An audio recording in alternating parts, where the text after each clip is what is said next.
सीताराम सीताराम। बाबा कहते हैं कि तुलसी का पौधा हर बिहारी लगाता है, वही सच्चा भारतीय है और राम राज्य जो है बरकरार होना चाहिए।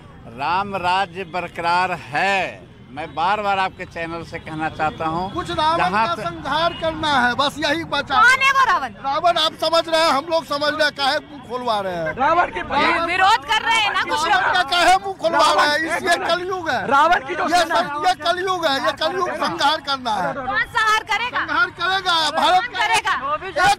संहार हो जाएगा रावण का। एक होगा करेगा रावण का संहार। जो हिंदू होगा वो रावण का संहार करेगा ही। जिसको सनातन धर्म चाहिए वो रावण का। तो देखिए किस तरीके से लोगों की जो भावना है, इस तरीके से चंदन है इस देश की। तो देखिए कुछ और लोग भी हैं, उनसे भी हम बातचीत करने की कोशिश करते हैं। आप कहाँ से आए हैं?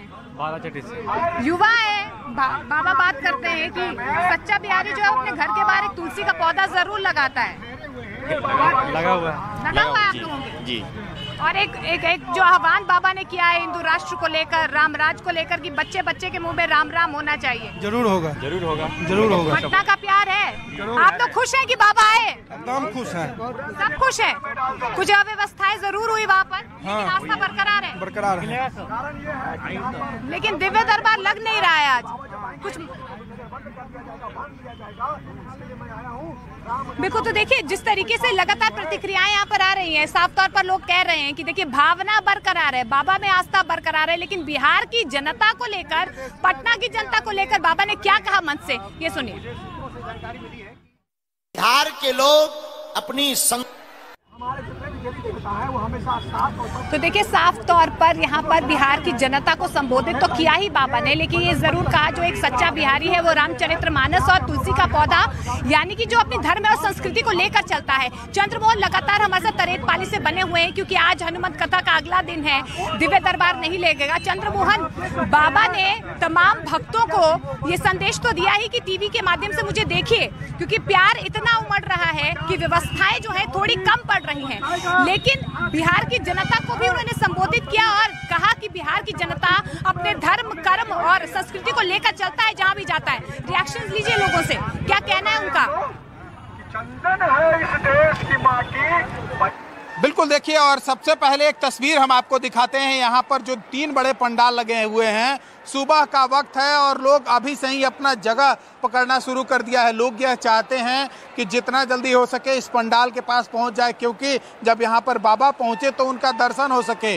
और इसी तरह की तस्वीर तकरीबन तरेतपाली के सभी जगहों पर देखने को मिल रहा है, चाहे वो सड़क आज से यहाँ से 3 किलोमीटर दूर पर जहाँ पर गाड़ी लगाने के लिए व्यवस्था की गई है, वहाँ से ही लोगों का हुजूम अभी भी सड़कों पर दिख रहा है। और लगातार यह देखने को मिल रहा है कि यहाँ पर भारी संख्या में लोग पहुंच रहे हैं सिर्फ बाबा को सुनने और देखने के लिए। और ऐसी ही तस्वीर जहां आप मौजूद हैं वहां भी देखने को मिल रहा है। तो लोग एक झलक पाना चाहते हैं और यही वजह है कि आज दिव्य दरबार नहीं लगना है, बावजूद इसके लोग यहां पर भारी संख्या में पहुंच गए हैं। और सबसे बड़ी बात यह है कि भीड़ की वजह से वक्त में परिवर्तन कर दिया गया है। जो हनुमत कथा होना था, जो रात में 7 बजे तक चलता, उसको सूर्य डूबने से पहले तक खत्म कर दिया जाएगा, क्योंकि भीड़ लगातार जो है वो बढ़ते जा रहा है। और एक तस्वीर हम आपको दिखाने की कोशिश करेंगे। जैसे ही बाबा के नाम की बारी आती है, लोग आकर खड़ा हो जाते हैं। कहाँ से हैं?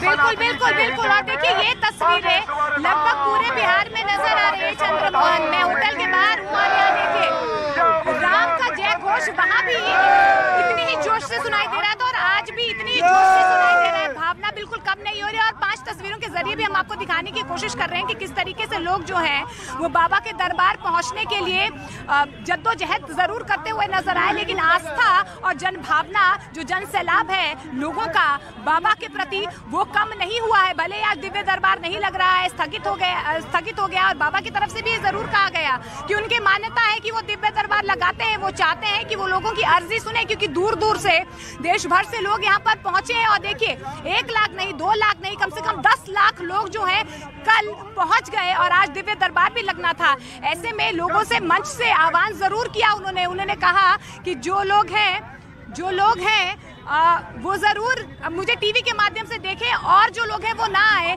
लेकिन कुछ मायूसी जरूर यहाँ पर लोगों में नजर आई क्योंकि दिव्य दरबार नहीं लग रहा है। बिल्कुल, दिव्य दरबार जो है कैंसिल हो रहा है, स्थगित हो गया है। हाँ। लेकिन हनुमत कथा जारी रहेगी। थोड़ी मायूसी है, बहुत मायूसी है। हम लोग इतने दूर से, हम लोग यूपी से चल के गोरखपुर से आए हुए हैं। बहुत मायूसी है। बाबा का दिव्य दरबार देखने के लिए, अर्जी लगाने के लिए हम लोग इतनी दूर से आए हुए हैं। कोई मन्नत लेकर आए हैं मन में? हर व्यक्ति, हर श्री राम भक्त जो है मन में मन्नत लेके ही बाबा बागेश्वर धाम के अर्जी लगाने के लिए ही इतनी दूर दूर से लोग आ रहे हैं। आप मुस्कुरा रहे हैं, कोई खास मन्नत लेकर आए हैं? नहीं, ये मन्नत बताने वाली चीज नहीं है, अनुभव करने वाली चीज है। अब वो बताने का काम तो संत जी अपने आप जान जाएंगे, अंदर क्या चल रहा है वो तो अपने आप जान जाएंगे। बिल्कुल, तो देखिए बाबा मन की बात सुनते हैं, बाबा अपने आप भक्तों के मन की बात सुन लेंगे। जी बाबा ने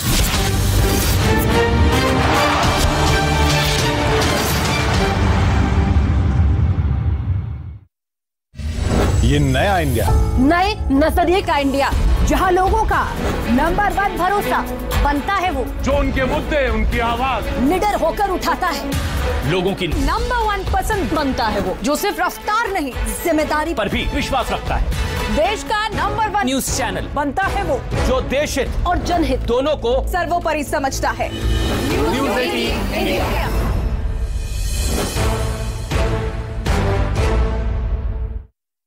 जी मिले, जिन्होंने उनसे पूछा कि महाराज आप हिंदू राष्ट्र की बात करते हैं, क्या भारत हिंदू राष्ट्र बन सकेगा?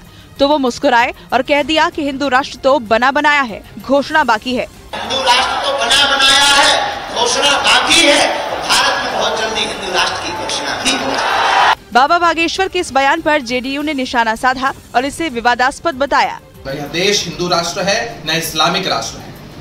हम गंगा जमुनी तहजीब के बारे में जानते हैं, सर्वधर्म संभाव का भाव अपने मन के अंदर रखते हैं। नौबतपुर के तरेतपाली वैष्णव पीठ परिसर में आयोजित हनुमंत कथा को सुनने के लिए हजारों की संख्या में लोग पहुंचे थे।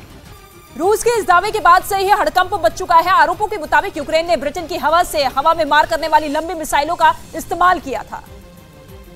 दावे के मुताबिक यूक्रेन की तरफ से यह हमला कीव प्रांत के लुहांस्क शहर में किया गया। इसके अलावा रूस के रक्षा मंत्रालय ने दावा किया कि यूक्रेन के सैनिकों ने 2 और नागरिक क्षेत्रों को निशाना बनाया और इस हमले में उसने ब्रिटेन की हवा में मार करने वाली लंबी दूरी की स्टॉर्म शैडो मिसाइलों का इस्तेमाल किया। जबकि ब्रिटेन अपने हथियारों का आम लोगों पर इस्तेमाल किए जाने के सख्त खिलाफ है, लेकिन दावा है कि यूक्रेन के सैनिकों ने उसकी मिसाइलों का इस्तेमाल किया और 6 बच्चे गंभीर रूप से घायल हो गए। रूस के रक्षा मंत्रालय का यह दावा उसके सैनिकों के हमले में मार गिराए गए यूक्रेन के सुखोई Su-24 और MiG-29 के बाद सामने आया, जिनके जरिए नागरिक क्षेत्रों में ब्रिटेन की लंबी दूरी तक मार करने वाली मिसाइलों को गिराए जाने की बात कही गई, जिसकी वजह से लुहांस्क की कई इमारतों को नुकसान पहुंचा और आम लोगों की जिंदगी पर भी खतरा मंडराने लगा। रूस के रक्षा मंत्रालय ने अपने बयान में कहा कि यूक्रेन को लंबी दूरी की मिसाइल देने वाला ब्रिटेन पहला देश है और इसका गलत इस्तेमाल कर उसने बड़ी दुश्मनी की तरफ अपने कदम बढ़ा दिए। उधर रूस के मीडिया ने यूक्रेन पर हमले का आरोप लगाया है। दावा यह किया गया है कि हमले में रूस के 2 फाइटर जेट और 2 जंगी हेलीकॉप्टर तबाह हो गए, जिसका वीडियो भी जारी किया गया, जिसमें हमले के बाद एक इमारत के पास से धुएं का गुबार उठता दिखा। बताया गया कि रूस के विमान पर यह हमला यूक्रेन बॉर्डर के करीब हुआ, जिसमें रूस के सुखोई 34, सुखोई 35 और 2 MiG-8 हेलीकॉप्टर को निशाना बनाया गया। बताया गया कि फाइटर को निशाना तब बनाया गया जब वो चार्नोहीव में हमले की फिराक में थे, जबकि 2 हेलीकॉप्टर बैकअप के लिए थे। उधर खेरसोन में रूस ने हमले फिर तेज कर दिए हैं। खेरसोन पर ताजा हमलों में 6 लोग घायल हो गए और एक बार फिर रूस की स्ट्राइक से खेरसोन दहल उठा। यूक्रेन का दावा है कि रूस ने एक दिन पहले खेरसोन पर 90 बार हमला किया। रूस के जोरदार हमले में 6 लोग घायल बताए गए। इन हमलों के जरिए पुतिन ने साफ कर दिया कि उनकी सेना किसी भी कीमत पर रुकने नहीं वाली, क्योंकि खेरसोन के अलावा उन्होंने बखमुत पर भी ताबड़तोड़ बम